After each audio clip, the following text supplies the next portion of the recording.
Hello, everybody. Come on in. Come on in. I pray that you are getting your distractions to the side. You're not washing dishes or cooking, but you're locked in for this worship service. Hey, if this is your first time streaming or you're a weekly streamer, welcome. We do not take your presence for granted, and I pray that you have a phenomenal time in the Word. Can't wait. I'll be back. I'm going to be coming from Genesis, the 17th chapter. I think I'm just going to go to Genesis, the 21st. I'm going to read Genesis, the 21st chapter. And then I'm going to read Romans, the 4th chapter,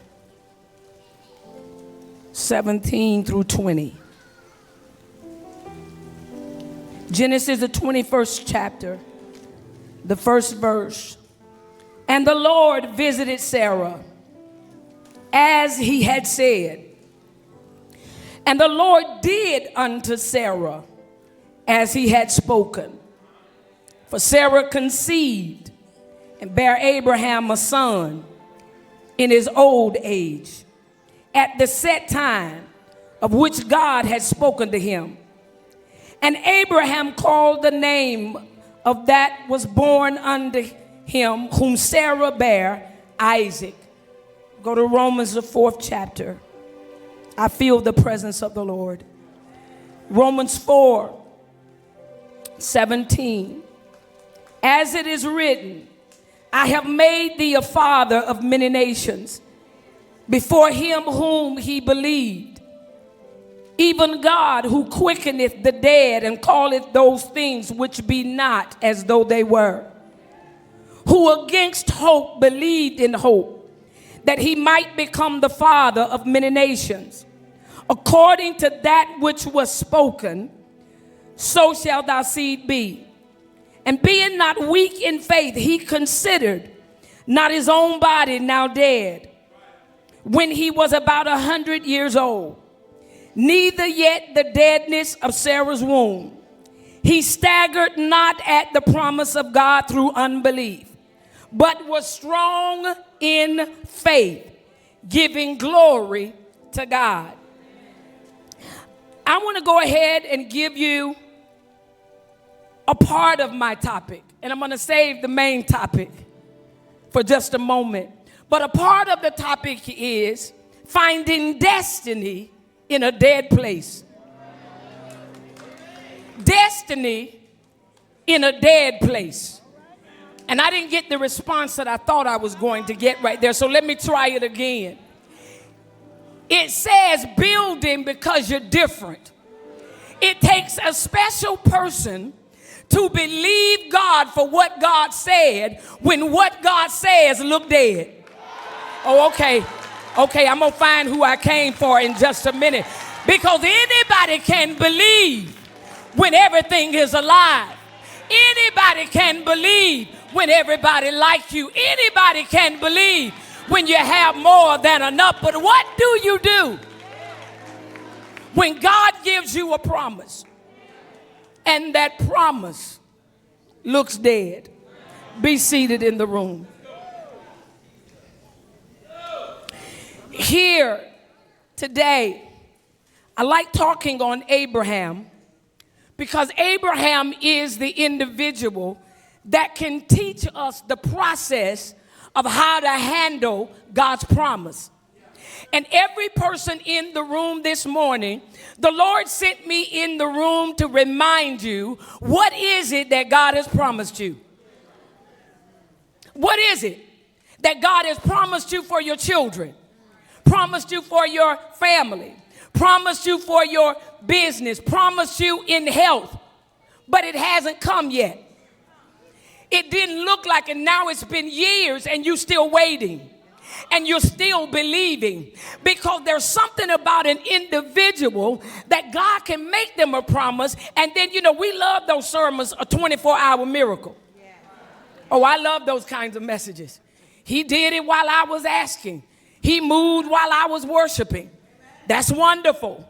But what do you do when it's been 25 years and you're still waiting? Oh, come on, believers in here this morning. What do you do when God makes you a promise? What do you do when you step out and obey God? God tells Abraham, in the 12th chapter. Go and leave your family. Well, he didn't even tell him where he's going. He said, go where I lead you. Abraham left everything he knew, everything that was familiar, to step out by faith into the unknown. I came in the room this morning to talk to those individuals that got a glimpse of what God said for your life, and you begin to move toward that despite how everybody else saw it. Have God ever told you to do something? When God called me off my job many years ago, I had just earned my degrees. I had just passed my certification test. I just got my master's degree. I was working in the school system. And I had just passed the state certification test because I was already a dean and an intervention specialist, but I wanted to be a principal of the high school. I wanted that was my dream. That was my desire. I did everything. I mean, I told everybody, I said, I'm going to be so bad to the bone as a principal. They're going to call me Georgette. They're going to do a whole movie about me. Oh, you didn't laugh right. I mean, y'all was supposed to been up shouting off of that one.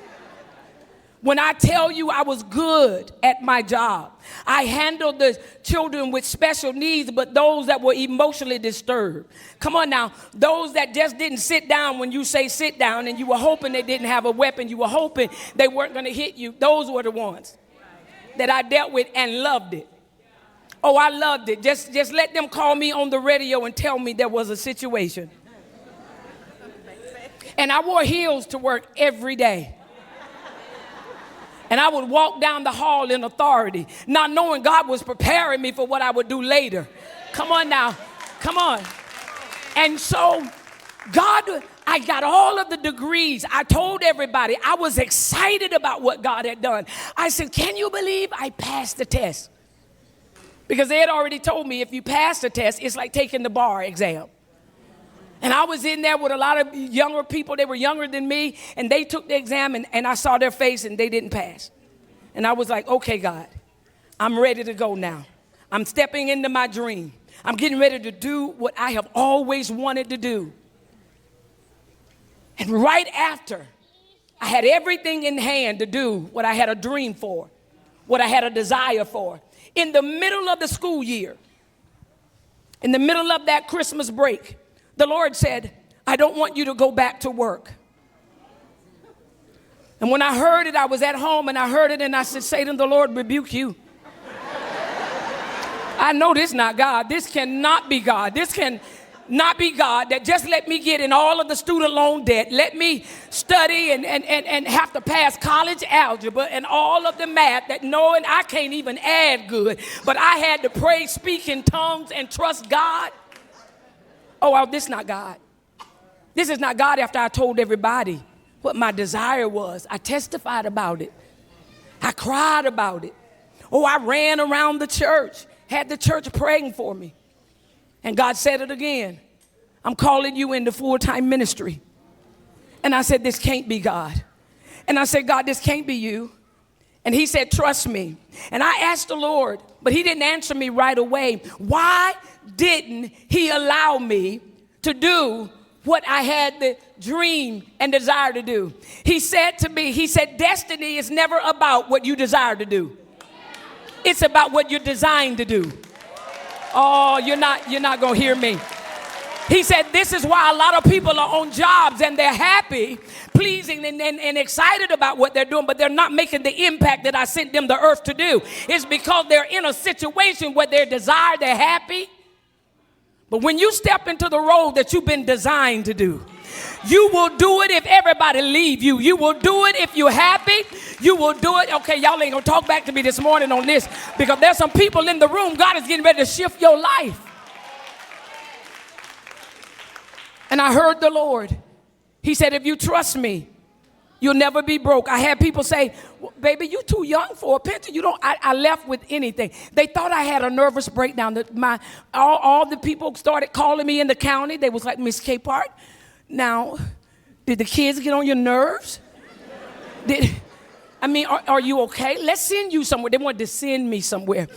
And I couldn't, so I'll never forget my boss that I knew loved me. He looked at me because he is the one who I was working at another school that he was. And when he became the principal, he pulled me over there with him. He said, because you're the only person I know that can handle these children.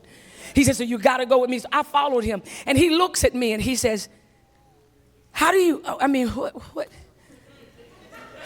And he was so confused. And I sat at his desk and I said, the Lord spoke to me. And the look on his face was, oh my God, I think she's schizophrenic. And I said, I have no other way to explain it, but I know God is pulling me into full-time ministry. And I wasn't one of those that went all happy because I didn't know what tomorrow hold. I walked away from my paycheck. I walked away from my benefits. Oh, come on, somebody. I walked away and said, God, here I am. Use me. And all I know is I've never looked back. Oh, come on, somebody in here. Whenever God speaks to you, all he wants you to do is obey him. Watch this now. And so Abraham steps out by faith. He leaves his family. He leaves what is familiar and go by faith where God said he's going to lead him. Watch this. But in the same day, God says to Abraham, I'm going to make you the father of many nations. Let me tell you why many in the body of Christ is frustrated. Why many in the body of Christ is like, I love the Lord, I trust the Lord, but sometimes I just don't understand. It's simply because God showed and told Abraham about the promise, but he never told him about the pain. Oh, God will only show you about all the great things. He will never show. Had God told me that in order for him to use me according to his glory, that there will be times and situations that I would have to deal with betrayal. He didn't show me the betrayal. He only showed me the blessing. God didn't show me the breaking. Oh, come on, somebody in here. He will never show you that. Why? Because if he shows you what's in the middle, you will never get started.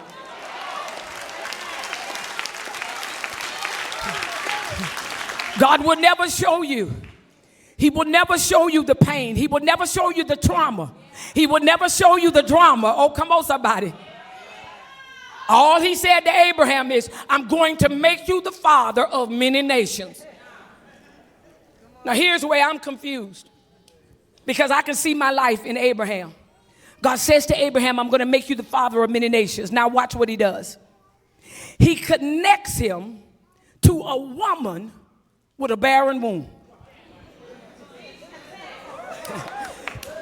Let me help some of you in the room today that may be a little bit confused. God, the way God works is not the way you can process it sometimes, because looking at the natural, it doesn't make sense. How will you tell me I'm going to be the father of many nations and my seed is coming through Sarah, but Sarah is barren? See, let me tell you one thing that I know about God. God will never allow anybody or anything to get credit for what he's about to do in your life. Oh, let me say it again. He will wait until it's completely dead. Come on in here, Lazarus. Why didn't God go? Why didn't Jesus go when they sent a message and said, Lazarus is sick? Why he didn't go when Lazarus was sick? You ever wondered that? He's a healer. But why he didn't go when it says him that you love is sick? But Jesus said, we'll go later. Master, he's sick. He your friend. He's the one that's showing up every Sunday, even when they don't feel good. But Master, they're the one that's praying. They're the ones that's giving all they got. You got to go quickly. See, this is why you can be frustrated when you see people that's not living right get blessed, look like better and quicker than you. You got to hold on. Come on, somebody. Don't let that trip you up. Watch this. I said, God, why didn't Jesus go when they sent the messengers and said, him whom you love? There was no doubt about his relationship with Lazarus. And yet, he waited. He waited. We'll go later. Then Jesus said, after 3 days, let's go see him. Master, by now he's stinking. By now, so what we going for? What we going for? Sometimes God doesn't show up until your situation becomes stinky. Oh, y'all not ready today. Sometimes he won't show up until the doctor said we don't have any medicine. Sometimes he won't come while you're working but still making ends meet. Sometimes he won't even come until you can't find the ends. I wish I had somebody right there.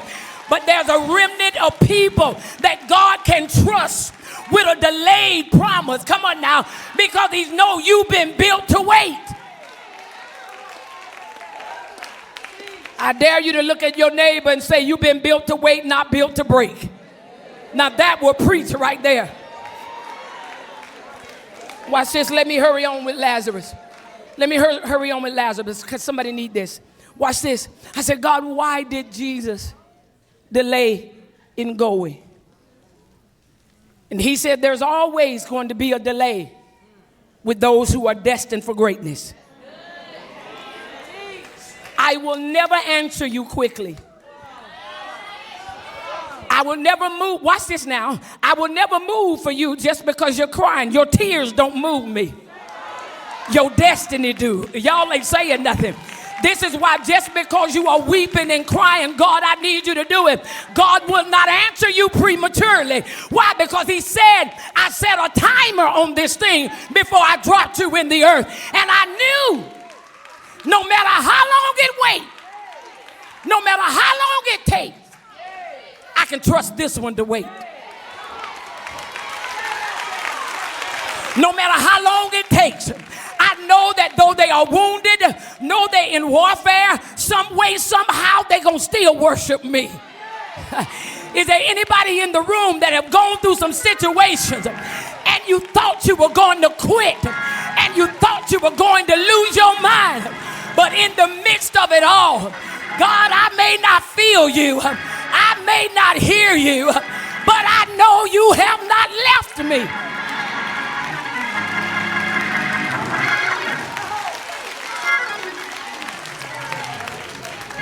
See, I get nervous. I get nervous, woman of God, right here with this beautiful flower. I get nervous with these people who say they hear God every day. And every day when I get up in the morning and I heard what he said, and he talked with me, and he walked with me, and he tells me. See, that ain't how he just don't do that to me. I wake up and I say, God, I thank you. God, you know I'm in trouble. God, if you don't do it, my son need a miracle. And I don't feel nothing. He ain't even talking back to me. And I say, God, I don't hear you. But I know you got to hear me because I'm living right. I'm doing right. God, I know you know I'm in trouble. And if you don't do it, I'm going to lose my child. Come on, somebody. And I'm talking 10 minutes. He still ain't saying nothing. It makes me nervous when I see these people that say he talked to them every day. You've never had and I know it's a situation, but my grandmama and them old people, you say a situation. If you've never had a situation that made you feel like God dropped you in the furnace.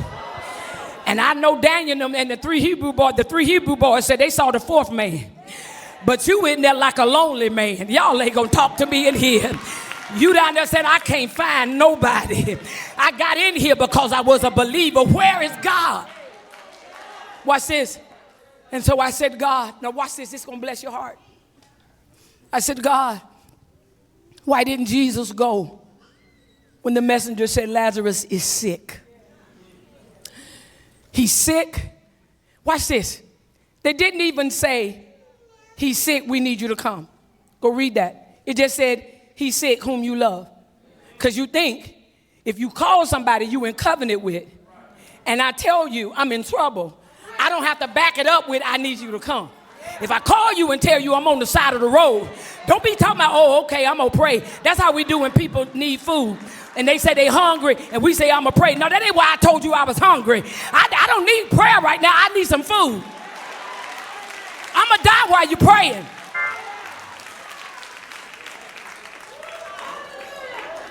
So I didn't understand that. I didn't understand that, but watch what the Lord spoke to me.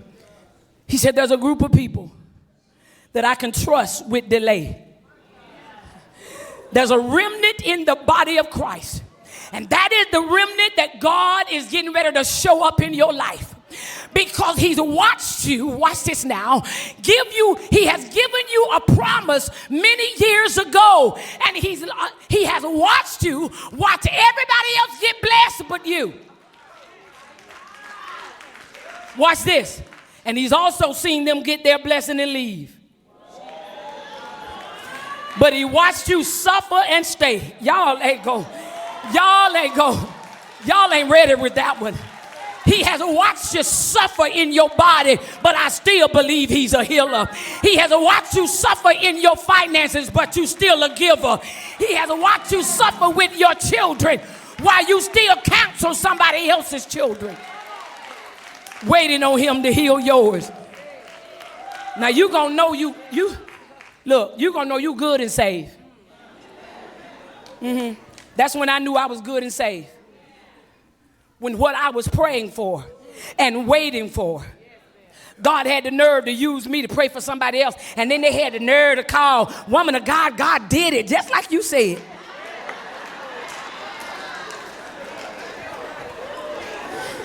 Let me hurry. I said, God, why did you delay in going to Lazarus? And then I'm going to hop back to Abraham. Watch this.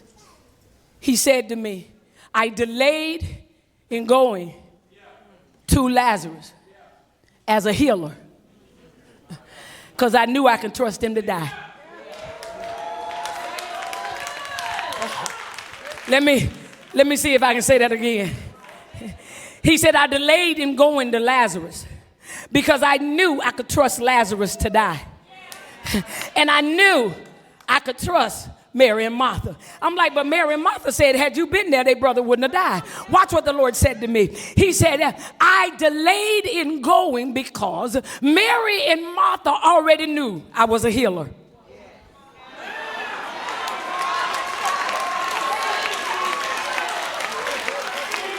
Mary and Martha already knew I had the power to heal. That's why they called me. But he said, because I loved them so much, I wanted them to see another side of me. I wanted them to know that I also had the power of resurrection.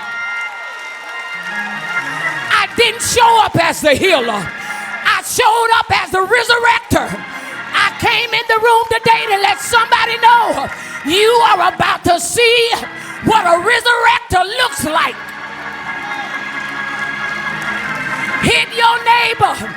Tell your neighbor, I know you thought I was dead, but it was only dormant. Oh, I dare you to tell him again. I know you heard about my situation. I know you thought I died, but I got news for you. I'm not dead. My dream's not dead. My destiny is not dead. Be seated. Let me wrap this up. Let me wrap this up. I said, okay, God. Now watch this. Let me wrap this up. Woo! God said there's some, if I don't come while they sick, they gonna leave the church. There are some, if I don't come while they are suffering, they gonna stop worshiping. But there are some that I can let them die on the pew. I can let their heart get broken. I can let them handle betrayal. I can let them handle persecution. And they still stand and said, though he slay me, yet will I trust him. I know he's able. I know he's able to bring me out of this.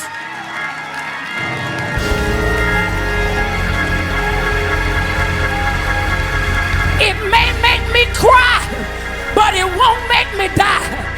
I may have to cry, but I still believe the word he spoke to me. I may feel troubled, but I still still believe in the promise.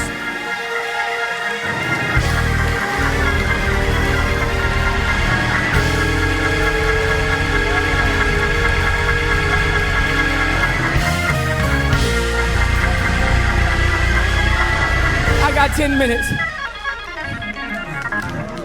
I got 10 minutes.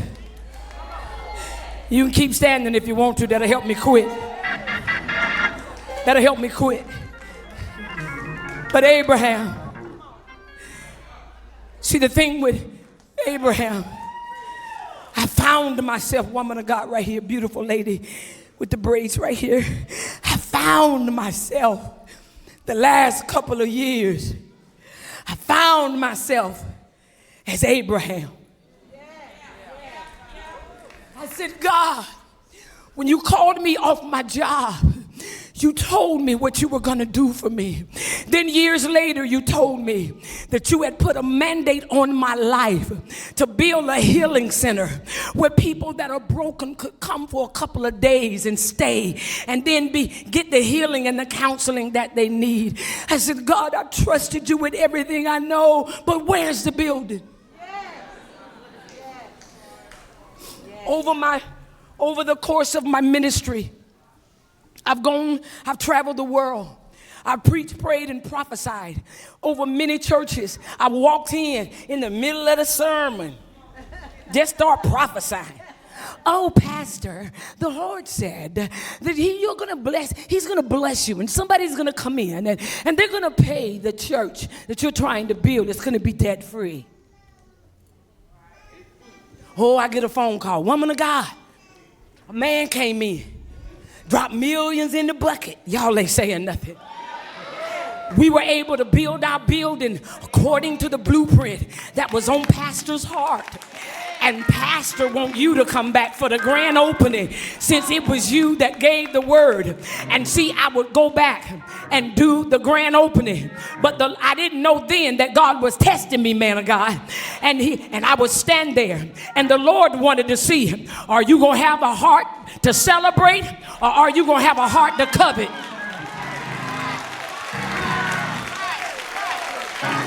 If you can't be happy when it's somebody else's turn, don't expect God to give you nothing. If she the bride this month and you still the flower girl, you better walk down that aisle.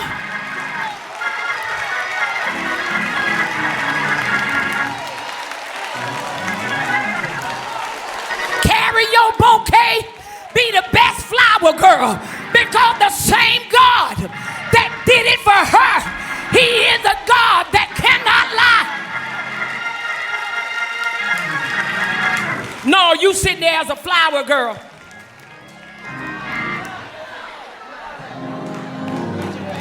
In your head.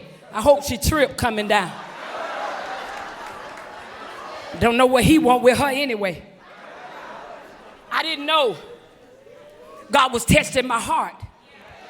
He was testing my spirit. I didn't know it all those years. That has happened to me about 4 or 5 times.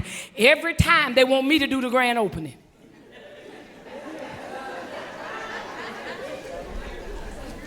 I became the grand opening speaker. But I believe God. Because God said to Abraham, watch this now. Watch what he said. Now here's the part that I had to go back and read. The part that I didn't get 20-something years ago when I read. He didn't say to Abraham, you are the father of many nations. It said, God had me to go back and read it. He said, chick, you know how to read, go back and read. It says, I will make you the father of many nations. What God began to tell me over these last couple of years, he said the process has been making you handle what I'm getting ready to give you. Oh, you want to be a bride and a wife, but you still acting like a single woman. Y'all ain't saying nothing. The Bible said he that findeth a wife, not he that findeth a single woman. In other words, you got to be a wife material when he holler at you. I'll say that later. So God said, I'm making told Abraham, I'm going to make him. In other words, the process began to make Abraham. I said to the Lord, I'm going to hop between Abraham and myself because it's parallel. Abraham said, God, I trust you. When you're going to do, hooked up with Sarah. Now, here's the problem that I have. Here's the problem that I had that God had to help me with. Now, you're going to tell me what you're making me. At least give me somebody to make it with. Okay. Y'all, I got to be hooked up. I'm praying, and I got somebody over here discouraging me. Somebody, what you praying for? And I don't believe that Sarah, this is just my opinion, and it ain't in the Bible. This is just Yvonne Capehart's. That's just my opinion. She did not call him Abraham. She didn't call him Abram. She called him Aby. Aby, you still believing? You dead. I'm dead. But you still talking about what's going to be. Oh, you didn't hear me. You still talking about what is possible in an impossible situation. See, the reason Sarah had her outlook on it, let's go to the Bible, it's because I can't find anywhere in the Bible that God previously told Sarah about the plan. He only told it to Abraham. This is why there's some people connected with you that don't have the level of your praise when you're being persecuted. There are some people that are tied to you that don't understand your perseverance when your back is against the wall. It's because when God spoke to you, it was only you. Let me wrap this up. Watch this. So Abraham got to the point where he says, God, if I've been found faithful, don't pass me by. I think Abraham was admitting to himself, I'm a little old now. I didn't lose the faith. I'm just trying to see how you gonna work this miracle when Sarah in her room and I'm in mine.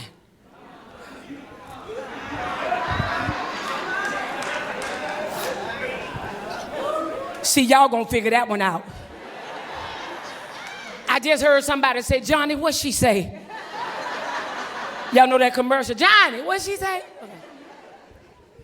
Let me tell you what you have to be careful of.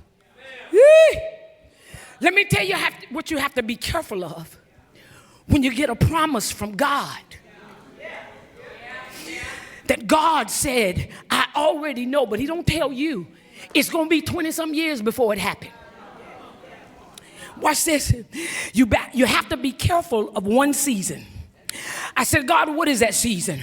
You have to be careful of the season of frustration. Frustrated. Now, watch this now. You got to be careful of the season when you, watch this now, have a promise but no production. Oh, y'all missed what I just said. You got to be careful when you got a promise over your life. You got to be careful when you have favor over your life but no fruit. Help me, somebody. Abraham had a promise, but there was no performance. And I believe old Sarah got sick of him talking about what God gonna do. Let me tell you what the Lord said, connected to myself. We're gonna pray today when I give you my topic. Watch this. You gotta be careful of the people that's tied to you. Watch this now. That love you but don't understand your promise. You didn't hear me. They love you, but they don't understand the call on your life. So when they see you being persecuted, they ready to fight for you. They ready to go cuss somebody out. They ready to cut some ears off because they love you. But you standing over there talking about the Lord gonna make a way. A few months ago when somebody went on social media, made a post concerning me. They didn't just make the post concerning me. You know how they do them subliminal posts? You know, and you think they talking about you? Wasn't none of that. They tagged me in it.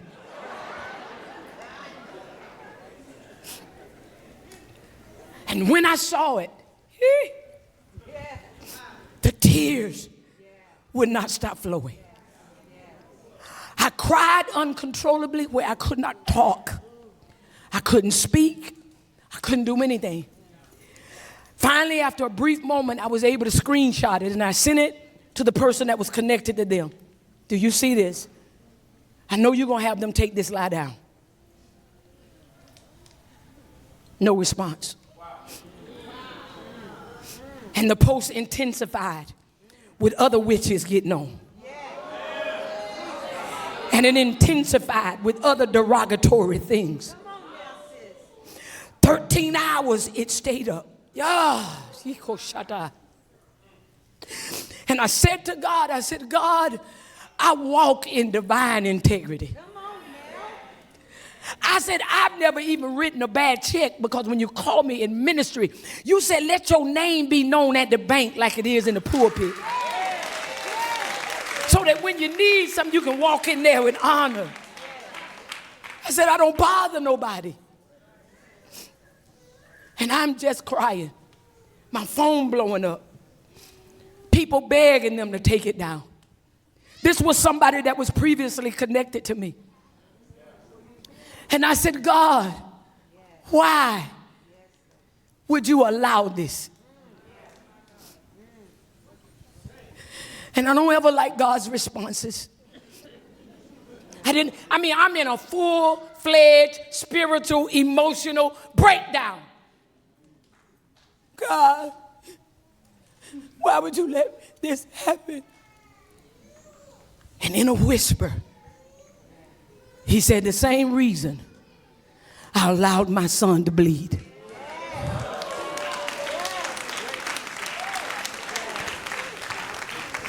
This is going to birth something greater in you. Because I was getting ready to go on social media. And I was getting ready to release the fire of everything I knew about them. And the Lord whispered to me, girl, you too anointed for that. You can't go that low. Oh, you didn't hear me. When the hand of the Lord is on your life, right before he gets ready to elevate you, you got to deal with the season and bind up the spirit of retaliation.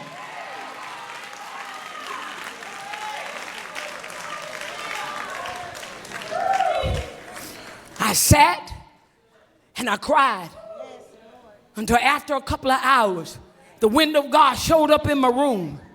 My grandbabies came. I said, get out. They knew that they was like, something wrong with Nana. Like, we can't, Nana don't want us. Papa, what's wrong with her? They was like, just. Watch this.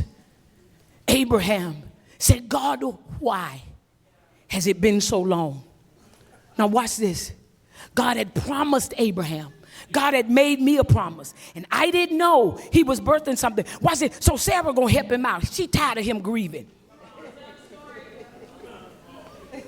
So Sarah comes up with this plan.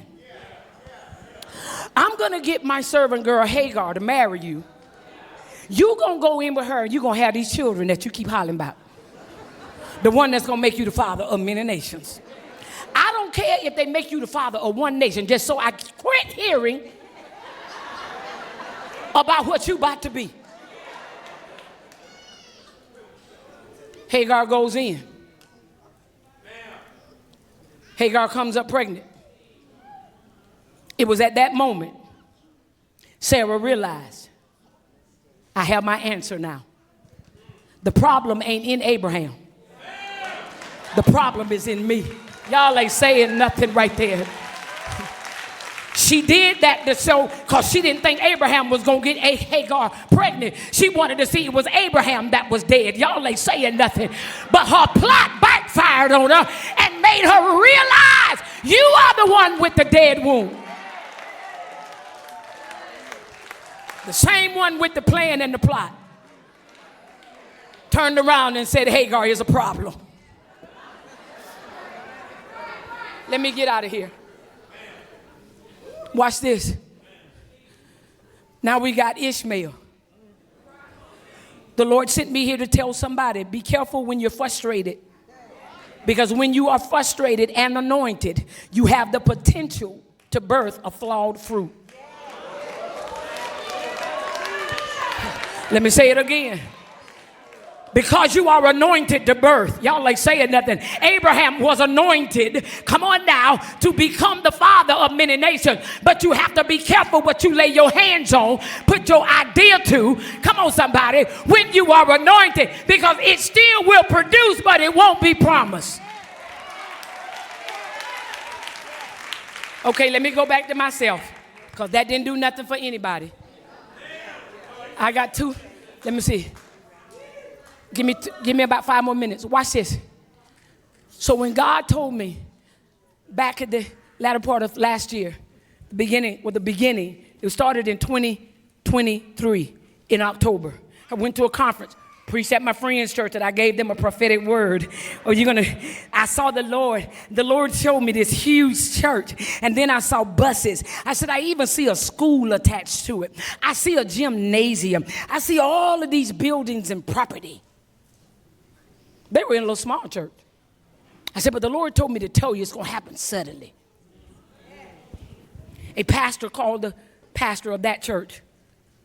I think it was just a few years later. Called the pastor of that church and said, I want you to meet with me. They went and had lunch. The pastor said, my church has dwindled down and yours is growing. How about we just exchange keys?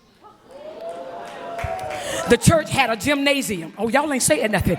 The church had a K through 12 school. Come on, y'all ain't hearing me. The church had all of these buildings and buses and oh, come on, somebody. And then who was the guest speaker? I said, here we go again. The woman of God, the wife, took me on a tour. Right before I got ready to preach, I went in the green room and she says, Dr. Capehart, the Lord gave me a word for you. And I sat down on the sofa and she said, the Lord told me to tell you before this year is out, he's releasing that healing center. I sat there and I began to weep before I went out to preach. Hear me clearly, people of God. Hear me clearly, people of God, these last 5 minutes. I was so excited, I preached fire down in that building. Women were running all around the building because I was excited. And then all of a sudden, I went home. Now, this was the beginning of October. I started looking for the building. I got excited about it. I started telling them, I said, y'all, it's about to go down. November rolled around, no building. December rolled around. The middle of December, there was no building. So the middle of December, I was getting ready to go preach. I saw this little building pop up on my screen, and I said, that'll do. That's a little hub. It'll do. I went. They had just put it on the market. I went to talk to the man, and I said, oh, I'll get this. I'm going to put a contract on it when I come back in town. And the man said, okay. I said, I got to fly out and preach. I'll be back. And I got on the plane, went to preach, came back that Monday, called the man. I said, hey, I'm ready to put a contract on the building. I'm on my way to your office. He said, oh, Dr. Yvonne. He said, the day you left, a businessman came in, paid cash for that building. It was gone that day. I stayed in the bed, man. I got crying for 3 days. I said, God, I can't even get a hug, let alone the building that you said. What is up? I cried. January rolls in. I'm crying. February rolls in. I'm crying. March. Now I say I'm done. March, I told the Lord, I will never speak of the healing center again. Never going to ask people about it. Never going to say the vision of it. We're not going to talk about it. I'm done. I was sitting in my office after 12 a.m. in the morning, tears just slapping under my chest. And I said, God, I've been faithful. Why is it not happening for me? And all of a sudden, about 12:30 a.m. in the morning, I heard a little whisper say, go to your computer.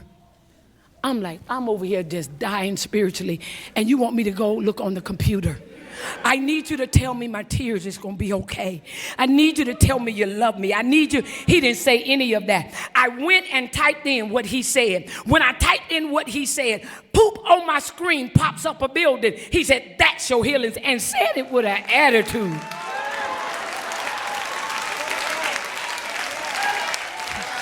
I looked at the pictures and I started doing this. And I looked up and I said, God, wait a minute. Wait a minute. I said, and then I said these words. I said, wait a minute now, God, don't play with me now. Don't get me all excited, because I can imagine every month when Sarah thought she was pregnant, it turned out to be a false alarm. I said, God, I can't handle another false alarm. I said, don't let this be a false alarm. He said, that's your building. Now watch this. Long story short. I got up that next morning to go on my 4-mile walk. And the Lord said, and I go live and I walk with the people, just be walking. Hi, this is Dr. Yvonne, just walking. I went to go live. He said, turn that camera off. He said, I'm getting ready to give you divine instructions. He said, and the first thing he said is put your head down, move quickly and quietly. I couldn't even tell anybody. He said, if you obey me, that's your building. Long story short, I did that, got the building. Which brings me to my topic. After I closed, I remembered the building that I tried to buy.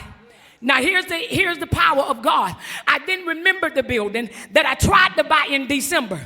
I said, God, why in the world did you let me go? Here's what he said. He said, you had the money to buy the building. The building was available. But had you bought it, it would have been an Ishmael. He said, I couldn't afford to let you birth an Ishmael when I knew Isaac was around the corner. Y'all ain't saying nothing. I came in here this morning to drop this in your spirit that Isaac is coming. Y'all ain't saying nothing. I came in here this morning. I know it took me about 40 minutes to get there, but I came to let somebody know that your waiting has not been in vain. Everything that God has promised you. Oh, I hear you, Lord. Watch what I just heard the Lord say. You can jump to your feet. He said, I need you to change that. Isaac is not coming. He said, tell them Isaac is here.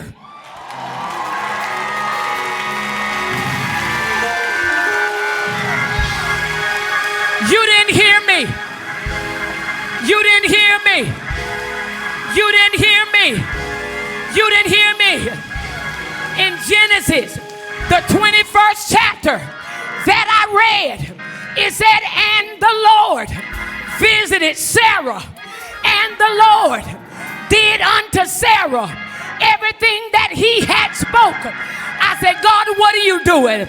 He said, tell them the visitor is about to enter Koinonia this morning. Y'all ain't saying nothing. He said, when I show up in the room, y'all still ain't saying nothing. Everything you prayed for, everything you've been believing for, everything you suffered for, he said, I'm getting ready to manifest it. Open up your mouth and shout, Isaac is here.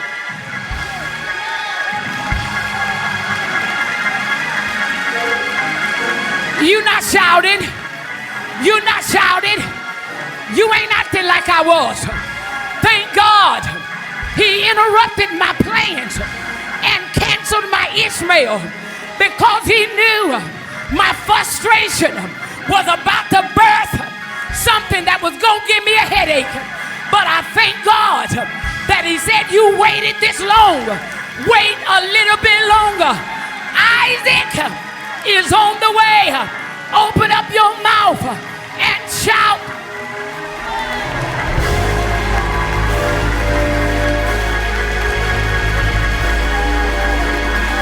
Come on. Come on. Come on right there. I need you to hit 3 people and tell them I didn't know my destiny was in a dead place. I didn't know that God was going to take what was dead and give me life. I didn't know that I was going to be this happy after I went through my greatest hit. I didn't know that betrayal was going to birth my blessing. Open up your mouth and shout in this place.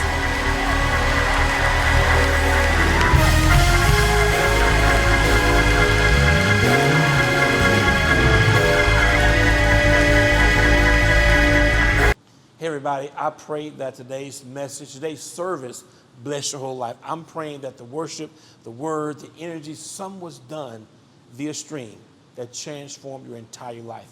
If you did not have opportunity to sow into our ministry, we want to invite you to do that. You may be a tither, you've done that. God bless your life. Or maybe you say, you know what, I'm not a tither, I have a church home, but I believe in this ministry and I want to sow into it. Hey, let's put 5 on it.